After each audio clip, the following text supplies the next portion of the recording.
Okay, let's see. I got some clean water and some more coffee. Although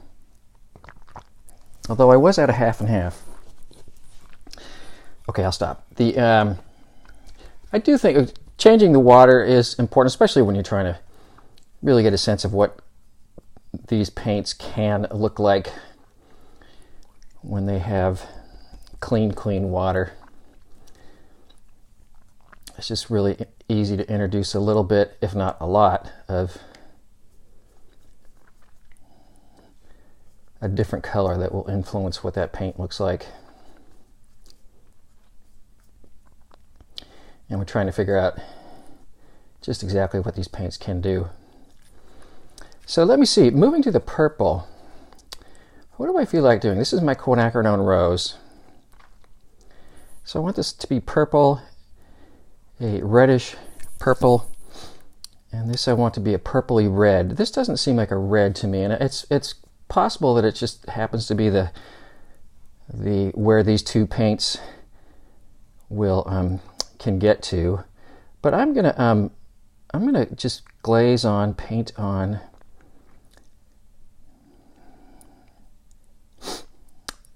just some quinacridone rose.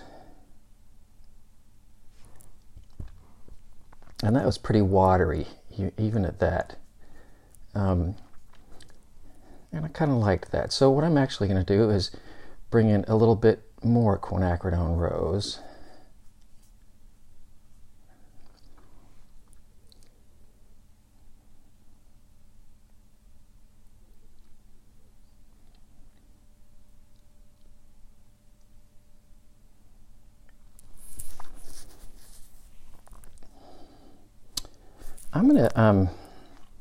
I'm gonna see what that dries like. But let's see, how about, I think I'll go straight to the middle here and think about what I would consider straight up, no nonsense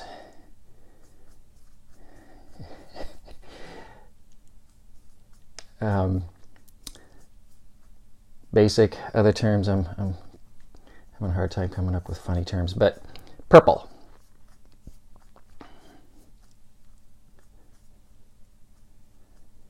Is that purple or is that bluish purple? See, now that's getting to a reddish purple. That was too much of that. Let's see what this is like.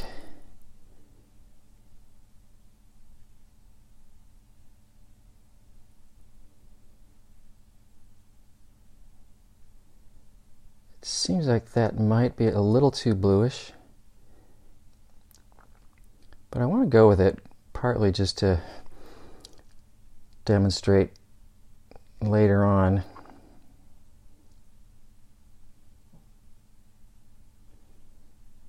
how you can adjust something like that.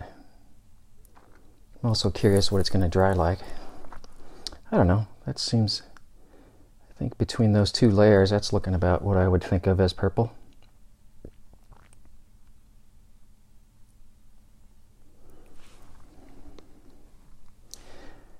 Let's try the other extreme over here, which is going to be mostly blue. A bluish color that you could say seems like it was wanting to be purple when it grew up.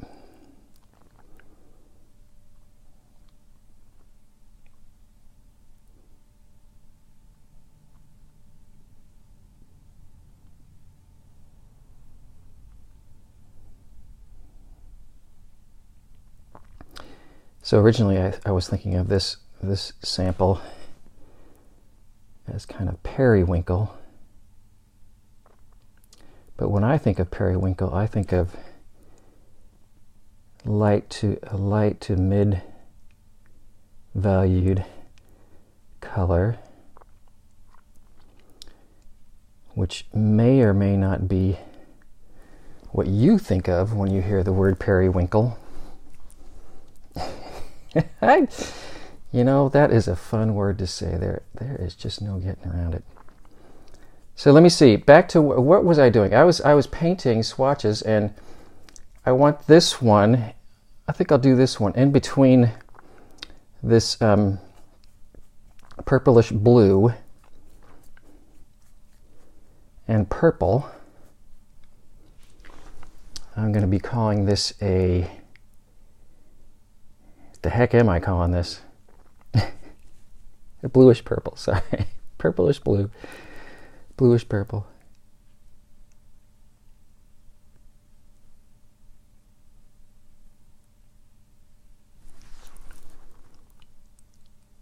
And hopefully one of the things you're realizing,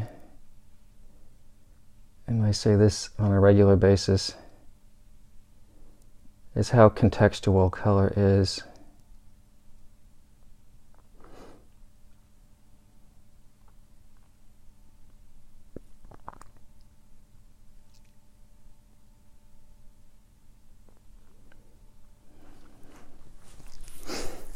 Sure. Now the only one I haven't done a second pass on is this reddish purple. That doesn't seem quite reddish enough. I'm going to get rid of a little bit of the paint that's in there and try to just get some mostly Quinn Rose here. Try to bring in some blue slowly.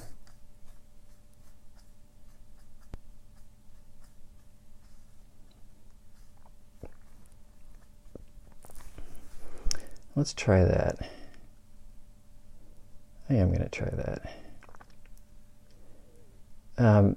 While this is a really pretty mix, and I do like this, I will say that it is possible to have mixes of a red and a quote-unquote red and a quote-unquote blue that will create more pure colors. As you can tell, these are sort of desaturating with this particular mix and starting to, when I say desaturating, I mean getting less pure. So it's sort of turning a little bit brownish.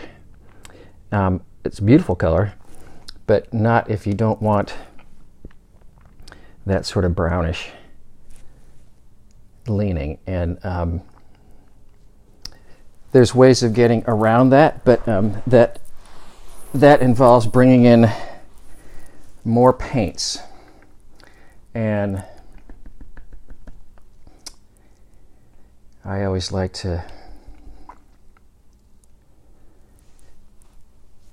learn more about a fewer things than a little about a lot of things. So let's see.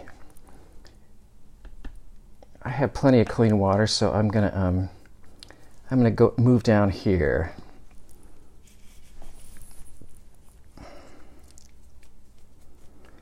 What does that color seem like? I'm gonna sort of let's see. So this is just some lemon yellow, Hansa yellow light, and peacock blue.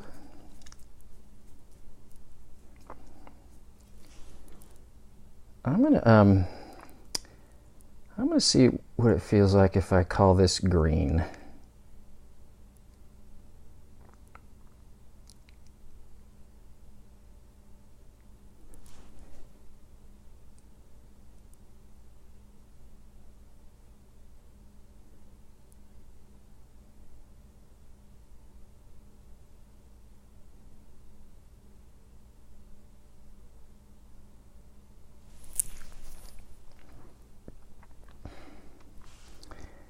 Yeah, let's see what's going on with that. I have some more bluish green over here. It's a little bit more peacock blue mixed into there. And one could certainly argue that maybe that's more what I would most would think of as a straight up green. Yeah, I'm going to do that. But now let's bring in a little bit more of the Hans yellow light. It's a part of that to try to go in the yellow direction.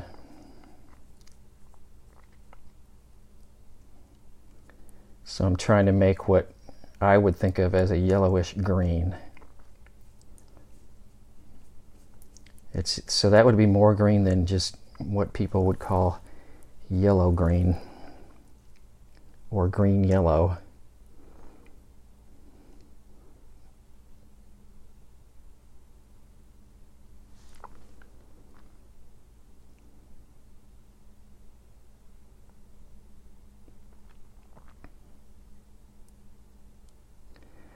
Once again, there's no hard and fast rules. Although there's plenty of people who attempt to establish those rules, and that helps.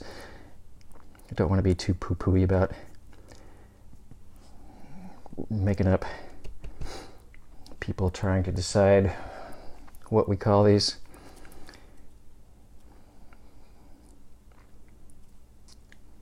Too much. So then this one I want to think of as being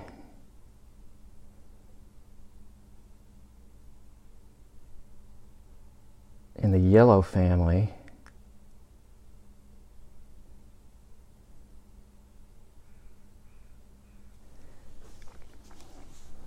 But with a hint of green.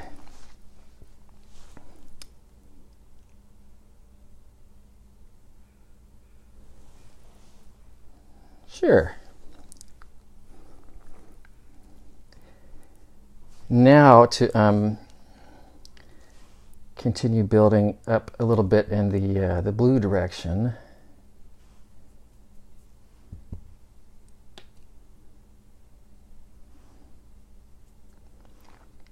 Having to wake up my peacock blue here.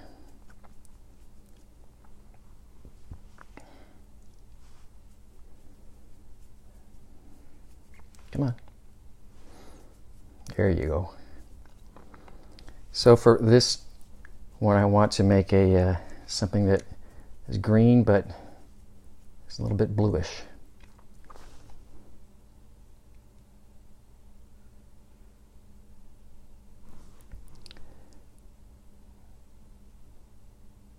I like the hue of that. I think it is nice and in between the other two slices, but it's not that concentrated, so it's not getting to a dark enough value.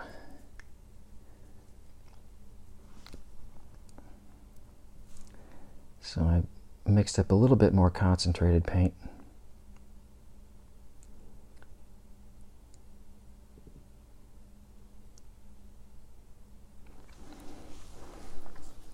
And hopefully you can tell, depending on what colors you're mixing, there's sort of a clear transition you can make, not just in color, but in value, the darkness or lightness. I'm gonna say that's good for that. So let's